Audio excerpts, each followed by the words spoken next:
Shemikud Kudushabihu Ushihinte. Be ibu or imu layach and yuki lovke. Yidasham Hashem Kosriel Kohim. I welcome you all with love. The prophet Daniel had one of the more interesting and relevant visions and prophecies. He saw 4 beasts. One beast was a winged, eagle-winged lion, the energy of Babylon. And it ruled for a period of time. And then the bear of Persia, and it too ruled. And then the power of Greece with the 4-headed leopard and the wings. Those are the 4 civilizations marked with nature, with animals. And then the 4th vision was a little strange. Iron claws and teeth, a full-on monster, and it did represent Rome, but it represented another civilization at the end of times. A civilization that was unlike any other civilization and unrelated and in opposition to nature, in opposition to creation, in opposition to the way of the divine. And this unnatural civilization, which was organized more mechanically, so to speak, is really what we're talking about today. And just think about that for a little bit. AI, computers, the focus on an AI God, the break with nature, the violation of the living planet Earth. This is what we're talking about today. And as we look at it very closely, we see a series of violations and rebellion against God's way as it expresses through nature. So we have the transhumanists, who it's not enough to be God's creation, but you're going to add computers into your brain, and somehow you'll be better than the regular human and be immortal. The only thing is, we don't exactly have a soul focus in there. It's about being physically immortal rather than about liberation, which from a spiritual point of view is the point and goal of life, is to become liberated. That's not mentioned. Or to more deeply connect with your soul. And then we continue with all our medical abilities to attempt to reverse nature and roles. So there are men now who have carried babies to full term. That's true. Now, we can do that. We actually have the technology to do that kind of thing.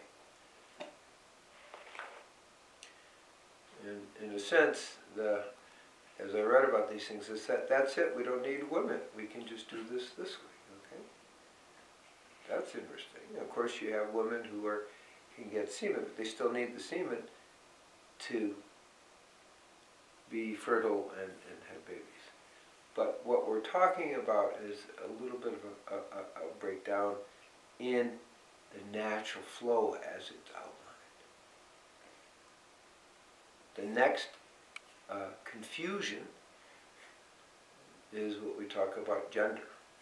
You know, that can get very political. I'm trying not to talk about political except the big way. So people have are brought in the world with a certain purpose and gender. Men and women are equal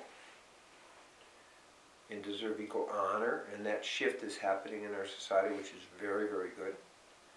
But we still have a biological role that is, in a sense, codependent on each other to be fruitful and multiply.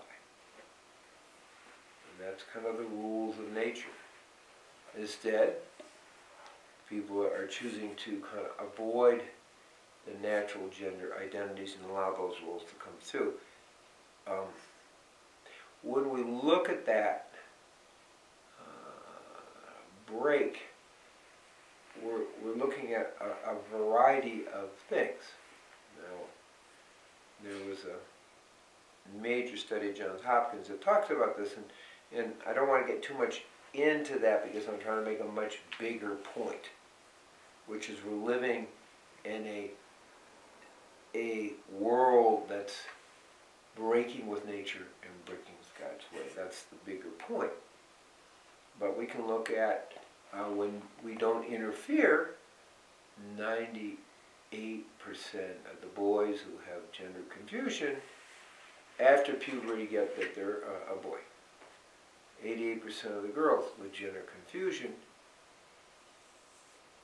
understand they're a girl after puberty. Now, the point I'm making is we are intervening at ages 3 and 4 and 5, and we're doing hormones, and we're seriously disrupting the whole natural cycle way out of context. Okay? And it's causing some problems. It's clear with our medical abilities, our new civilization abilities to play with science, okay, boys and girls who have 10 times more suicide attempts, are the ones that do have gender confusion. In some ways, they were offering somehow a solution, but the truth is, changing your sex doesn't make you whole. It doesn't solve the problem at all. In fact, it makes the problem worse, because people who have actually had transgender physical operations actually have about 17 times more the rate of suicide. I didn't say suicide attempt, I mean successful suicide. So we are further making life confused with our technical abilities. Now, the point I'm making is when we start playing God in the situation, we actually create a bigger mess, a bigger problem. So we look at this on multiple levels. We look from the transgender. We looked at, how we're creating AI that may, take over civilization, and none of it is like in alignment. So what to do? What to do? Well, it helps to know that this was prophesized. It helps to know that this was a world that was prophesied by Dan that was no longer related to nature, that's working against the ways of God, working against the flow of creation, and we have choices of how we're going to play it. How are we going to do this? How are we going to relate to that? So, in a simple way, we can choose with our bodies, our minds, and our soul level, spiritual level, to continue to live in harmony with nature, to grow our food naturally, organically, to live in all the ways that are aligned not just with nature, but nature as an expression of the divine, to live as much as we can in harmony with the divine. And that way, we create a counterforce. Because this kingdom too will fall. It will fall. It's prophesied it will fall. It will not succeed. However, it will make a big mess. It's already doing that. So as we look at the robots and the AI and the gender operations and all the things we can do with our science in this strange world that Daniel prophesized, with the monster with the iron teeth and metal claws, okay, which was not of nature, we have our role to play, which to live as naturally and as much in harmony with the divine as possible, setting up and holding the energy of the living planet, living in harmony with the energy of the living planet rather than adverse to the living planet, living in harmony as full human beings according to the divine plan. It's a big challenge. We are looking at many levels of this.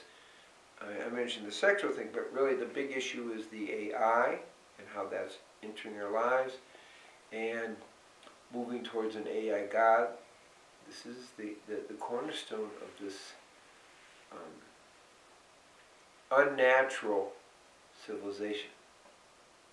So we do have a solution, which is return to the truth of who we are, return to that connection with the divine, and return to living in harmony with nature in everything we do. We may be blessed with pondering this prophecy and how we choose to relate to it, because we do have choice. We do have levels of free will in this divine unfolding. Amen. Ho, Om, Takias. Shalom, shalom, shalom.